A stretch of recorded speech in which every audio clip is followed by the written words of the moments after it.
തേന്മാവിൻ കൊമ്പത്ത് കൊതിച്ചതും വിധിച്ചതും June 29 മുതൽ എല്ലാ ദിവസവും രാത്രി 9 മണിക്ക്. ചേച്ചി എങ്ങോട്ടാ ചേച്ചി? അച്ഛന്റെ ഫോൺ വന്നു. വണ്ടിയുടെ പെട്രോൾ തീർന്നത്രേ. വഴി കിടക്ക്. ഞാൻ ചെന്നിട്ട് വേണം പെട്രോൾ വാങ്ങി വണ്ടി സ്റ്റാർട്ട് ചെയ്യാൻ. അപ്പോ പേടിച്ചൊന്നും സംഭവിച്ചില്ല. ആശ്വാസം. എന്നാ പിന്നെ ഒരു കാര്യം ചെയ്യാം, ഞാനും കൂടെ വരാം. അത് വേണ്ട, മുത്തശ്ശി ഇവിടെ തനിച്ചല്ലേ. നീ ഇവിടെ തന്നെ വേണം.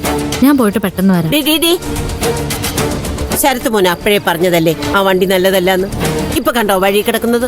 മുത്തശ്ശി, അതൊക്കെ നമുക്ക് പിന്നെ സംസാരിക്കാം. ഞാൻ അത് അച്ഛൻ്റെ അടുത്തേക്കൊന്ന് ചെല്ലട്ടെ. ഡിബ്രിയെ, തിരിച്ചു വന്ന ഉടനെ ആ വണ്ടി വിൽക്കാനുള്ള ഏർപ്പാട് ചെയ്യണം. ഇനി അതവിടെ വേണ്ട. അത് മുത്തശ്ശിയല്ലല്ലോ തീരുമാനിക്കുന്നത്. പിന്നാരാ?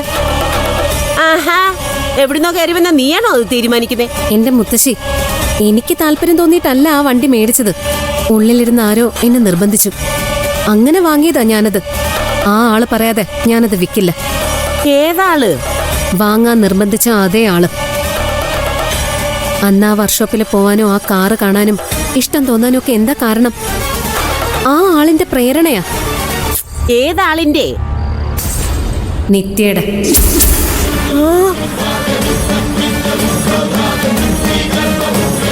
ഏത് നിത്യ? ഇത്ര പെട്ടെന്ന് മറന്നു മുത്തശ്ശി എന്നെ? നിത്യ മുത്തശ്ശിക്ക് അറിയില്ലേ? നീ അതിന് നിത്യല്ലല്ലോ, പ്രിയല്ലേ? രണ്ടും ഒന്നു തന്നെയല്ലേ മുത്തശ്ശി? നിത്യ തന്നെയാ പ്രിയ, പ്രിയ തന്നെയാ നിത്യ.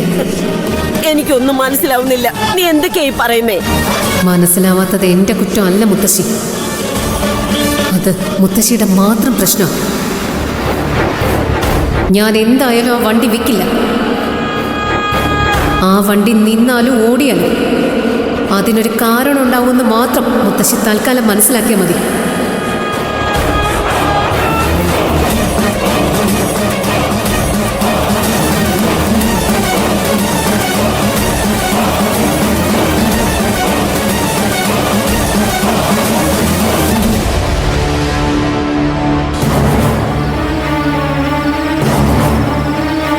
എല്ലാം കൃത്യം. പ്രേമ ഇപ്പോ നിരഞ്ജന്റെ ക്ലിനിക്കിലുണ്ട്. നമ്മുടെ ഈ മീറ്റിംഗ് കഴിഞ്ഞാൽ കാറുമായിട്ട് സ്വാമി പോവും. കാറ് ബ്രേക്ക് ഡൗൺ ആയി എന്നാണല്ലോ ജയശങ്കർ സാറിനോട് പറഞ്ഞിരിക്കുന്നത്. അതുകൊണ്ട് റോഡരികിൽ എവിടെയെങ്കിലും വണ്ടി പാർക്ക് ചെയ്ത് സ്വാമി മുറിയിലേക്ക് പോകും. ആ സമയത്ത് തങ്കച്ചി പോലീസിനെ വിളിക്കണം. പോലീസ് പാഞ്ഞെത്തി പ്രേമയെ രക്ഷിക്കും. എനിക്കറിയേണ്ടത് ഒറ്റ കാര്യം മാത്രം. ഇതോടെ സിദ്ധും നിരഞ്ജനും തമ്മിൽ വഴക്കാവൂ? ആവാൻ സാധ്യതയില്ലെന്നാണല്ലോ സ്വാമി അവൻ പറയുന്നത്. പിന്നെ എന്തിനെങ്ങനെയൊക്കെ ചെയ്തത്? ആ സ്ത്രീയെ വഴിയരികിൽ എവിടെയെങ്കിലും ഉപേക്ഷിച്ച് പോയാ പോരായിരുന്നോ? പോരാ. അന്ന് തങ്കച്ചി ചോദിച്ചപ്പോ ഞാൻ അങ്ങനെ പറഞ്ഞിരുന്നെങ്കിലും പുതിയ ചില നീക്കങ്ങളും അതിനുശേഷം ഞാൻ നടത്തി. പോലീസ് തീർച്ചയായും കേസെടുക്കും. പ്രേമ എങ്ങനെ ആ ക്ലിനിക്കിൽ എത്തിയെന്ന് അന്വേഷിക്കുമ്പോ ആ അന്വേഷണം വന്ന് നിൽക്കാൻ പോകുന്നത് എന്തായാലും നിരഞ്ജൻ ഡോക്ടറിന്റെ അടുത്തായിരിക്കും. കാർ ഉൾപ്പെടെ തെളിവാകും.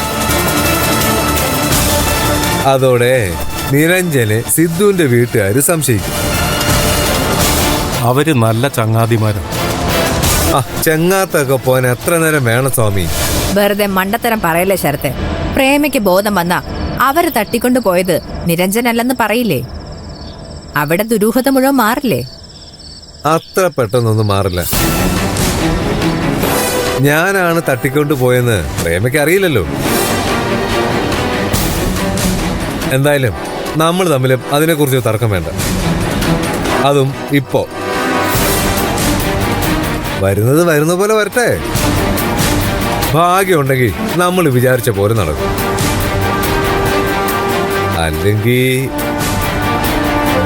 അല്ലെങ്കിലും ദോഷമൊന്നും വരാനില്ലല്ലോ. പിന്നെന്തിനാ പേടിക്കുന്നത്? എന്നാ ശരി, ഞാൻ ഇറങ്ങും. ആ.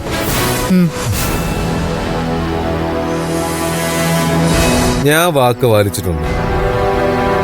ഒരു പോറല് പോലെ കഥ സ്വാമിയെ ഞാൻ തിരിച്ചു തന്നിട്ടുണ്ട്. അപ്പൊ ഇനി അടുത്ത ഊഴം എന്റെയാ. സ്റ്റേഷനിലേക്ക് അജ്ഞാത കോൾ പോണം. കാണാതായ പ്രേമ നിരഞ്ജന്റെ ക്ലിനിക്കിലുണ്ട്.